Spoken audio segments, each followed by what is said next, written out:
Hello everyone and welcome to my very first Kingdoms of Amalur build. This is the Warlock, a swift and stealthy mage who can eliminate their foes in a dazzling display of power, or with a hidden blade. Either way, the result is the same, with the Warlock victorious and their enemies defeated. In this video I'm playing the build as a Dokkulfar who worships Belin, god of death, but know that you can play this build as any race and with any patron you choose. The destiny for this build will be Warlock. That's kind of where the name came from. This is a tier 4 hybrid destiny, which will require you to have 25 points in both finesse and sorcery. For these initial builds I wanted to go for relatively low tier destinies, so that it doesn't take a crazy long amount of time for players to get to this point, but also still high enough that we have some fun abilities to play around with. For the Warlock destiny we have half a dozen different benefits to go over. The first few are nice and straightforward. Plus 26% elemental damage, plus 13% piercing damage, and plus 7% chance to critically hit. All this really means is that you want to be using weapons which deal elemental damage, piercing damage, or better yet, both. Find gear which works with this and you'll deal a bit of extra damage, and the better crit chance will help you to passively boost your damage output from time to time, regardless of what you're using. The extra point of mana regen per second is just going to mean you can use more powers during a fight. It's one of the most straightforward buffs you can get in this game, but also one of the more powerful. Now on to the more interesting couple of additions that come with being a Warlock, starting with Dread. This makes it so that you will always critically hit against enemies who are in panic, aka running away or cowering in fear. While these opponents typically won't be your main source of concern during a fight, this ability does make it easy for you to quickly kill them, letting you get back to the more present danger without having to ignore these enemies to do so. And the final buff is my favourite one by far. Poison Blink. Normally in Kingdoms of Amalur you start out with a little roll ability, which is good for dodging attacks. But as someone skilled in both finesse and sorcery, you instead get a short range teleport, which also deals poison damage to anyone you teleport through. Blink on its own is just such a cool change to the boring roll you'd normally have, but then making it so that it also deals damage is the cherry on top. Now you can not only use your dodge ability to avoid damage, but also dish it out in return. On to the abilities for the build, and here you'll notice I have 25 points in finesse and 26 in sorcery. I also have none in the might tree, even though you'd normally start out with 1 point in this. By visiting a Fate Weaver you can reset your skills and don't have to waste a single point in a tree you're not interested in. It's no biggie if you do end up with a singular point in might, as you can still reach 25 in the other two by level 16, I just wanted to make sure everyone knew about that before I moved on. We're going to start out with finesse skills, and the first one I have is Assassin's Art at max rank. This is the ability which lets you one-hit kill targets, by sneaking up on them and stabbing them with your Feyblades once prompted. You do need to deal enough damage to actually fully kill them with this, and the more ranks of this perk, the higher the damage you'll be dealing, hence the higher chance that you'll actually one-hit kill the thing. Next is Envenomed Edge, where I once again have it maxed out.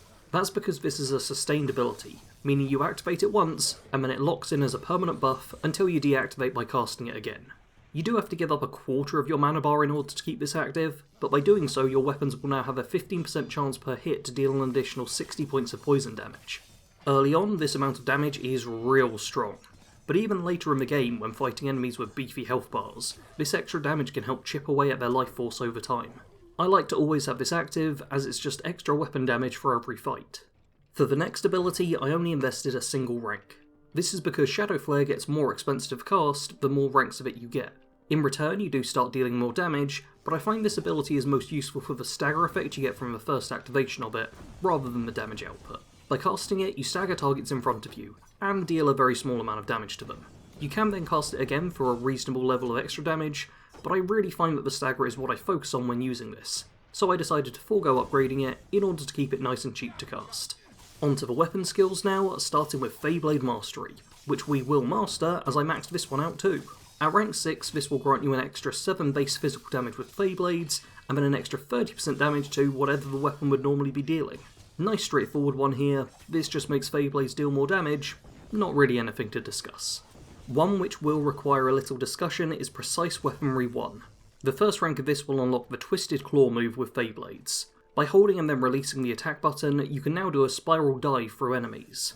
With the second rank, this attack now does damage over time, and the third rank will mean the attack rewards you with bonus fate, meaning you can enter Reckoning mode sooner. We're also going to max out Precise Weaponry 2, giving us the Talon Strikes move. By delaying the second attack when using Feyblades, you'll be able to launch your enemy into the air. This is great fun, because who doesn't like to juggle their enemies? And it can also be useful at stopping a tricky foe from launching an additional attack at you. Much like with the previous ability, the second and third rank give us damage over time and bonus fate respectively.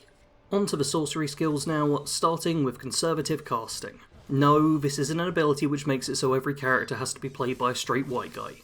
Instead it's something good, a 22% reduction to the cost of your abilities. Honestly, this isn't going to be huge early on with the build, but as you level further it becomes a real game changer, letting you cast spell after spell after spell. And speaking of casting spells, the main damage dealing ability for this character is Stormbolt.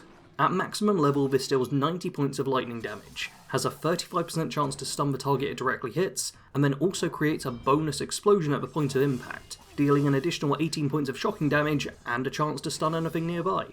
That all sounds pretty good, but it gets even better when you stack it with Chain Lightning. Max this out and you boost the damage of your Stormbolt by 50%, and also get that same percentage as a chance for the shock damage to jump between enemies. But your magic isn't only about unleashing devastating damage to those who would cross you. It's also about friendship. The Summon Fairgauter ability lets you create a little skeleton buddy who will follow you around for a couple of minutes and help out with all the fighting that keeps happening. I only got a single rank of this for the build, as I find this construct is far more useful as a distraction than as a damage dealer, so I wanted to keep the mana cost down rather than going all in on hoping the summon will help with the fight. What might help you actually win the fight is a maxed out Chakram Mastery. With this ability you deal an extra 10% physical damage with your chakrams, and then a bonus 30% damage for all damage types with them too. We'll be getting to the equipment section shortly, but spoilers, you're going to be using chakrams, so this ability is well worth the investment. And now onto the final skill, Arcane Weaponry 1. With this you unlock a really cool charge attack for all your chakrams, which will not only work wonders for clearing crowds, but also deal some damage over time and award bonus fate. On to the aforementioned equipment section, and here I'll be doing things a tad different to how I normally would with build videos for other games. Now usually I talk about a bunch of different unique gear you can get to complement the build, but that doesn't work out so well in Kingdoms of Amalur. The overwhelming majority of gear you'll find in-game is not only random, but also levelled, meaning you need to keep switching out for better equipment as you play. As such, giving you a specific set of armour or individual weapon to try and find isn't going to be much help. Instead I'll just talk about the categories of equipment you should use and why I chose them. We'll start off with weapons, and here you're going to want a Chakram and a Feyblade equipped. The Chakrams are great area control weapons. These disc-shaped throwing weapons are really fun to use, and offer a nice change-up from the more standard fantasy weaponry which a lot of us are used to. Once you get the timing and spacing down on how these things work, I promise you'll fall in love with them. Feyblades are a more single-target precise weapons. If you want to have all your damage output focused directly in front of you, then these will get the job done. More importantly for us, they're also one of the 2 weapon classes which can do a fancy stealth attack, so whenever you get to sneak up on your target, make sure to have these equipped. Onto the armour now, and here you're going to want to mix up finesse and sorcery pieces. Which individual pieces you decide to use is really going to come down to what effects you get on armour as you play. There's not too much I can do in terms of recommendations here stat-wise, just wish you luck with the RNG I suppose. On an aesthetic standpoint however, what I can recommend is wearing robes, along with finesse gear on at least 2 of the other parts available. The robes do a really good job of highlighting that you're a mage, but by having light armour equipped as a hood and maybe some cool looking gloves, you give a little edge to the character, rather than having them look like an out and out bookworm, which is often the fashion for pure sorcery outfits. Onto the skills for the character, and the only one I'd say is a true requirement for this build is stealth. By investing into the stealth skill, you will become noticeably harder to detect, allowing you to land those deadly cinematic sneak attacks on targets. If you want to get those one-hit kills, focus on stealth. Beyond that, there's a lot more flexibility in which you pick, so don't worry if your skill layout looks different than the one I'm showing off here. Detect Hidden is always a very good choice, for not only getting more gold as you travel, but also unlocking different routes and hidden containers. Alchemy is a nice one for ensuring you can craft some potions to help you in battle. I personally always make sure to grab Ember Eyes and Black Cohosh when I spot them growing somewhere, as they combine together for the basic healing potion, which is something you're always going to need. As for the rest of the skills, go for whatever you like most. If you want to craft your own gear, then both blacksmithing and sagecraft will come in handy. You want to be looting everything you see? Then you're going to want lockpicking and dispelling. Like talking to NPCs and always getting the best outcome. Persuasion and mercantile are the skills for you. When playing as this build, you have a few different tools at your disposal, depending on what the situation requires. In one-on-one battles, Feyblades are great at staggering your opponent, letting you chop them to pieces without ever taking any damage.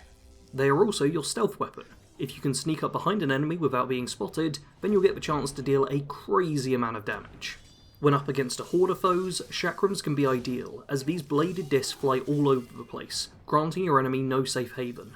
The more unorthodox manner in which they move can take a little getting used to, but once you've adjusted to your weapon not always being in your hand, you soon realise that it's rarely an issue.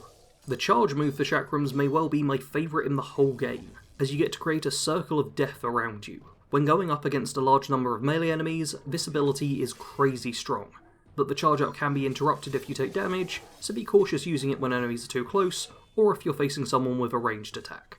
You don't just have to rely on the physical weapons you wield though, as the thing Amalur does so well is letting you switch up moves in combat. The Stormbolt spell is your longest range ability, and can be a good way to open fights if you don't want to try a stealthy approach. Don't just think you have to use it at long range though, it can also be useful in the middle of the fight, though it does take a second to charge up, so make sure an enemy isn't about to hit you before casting it. If you are less than a second away from being hit, then throw some dust in their eyes. Shadow Flare just requires a single tap and a few points of mana, and you can disrupt the flow of your enemy's attacks. A lot of what this build does is stagger opponents in order to get the upper hand, and this ability is the fastest way to do that. Keep your targets on their toes, use the right tool for the job, and just have fun with arguably one of the best combat systems in any RPG to date. So that was my very first Kingdoms of Amalur character build.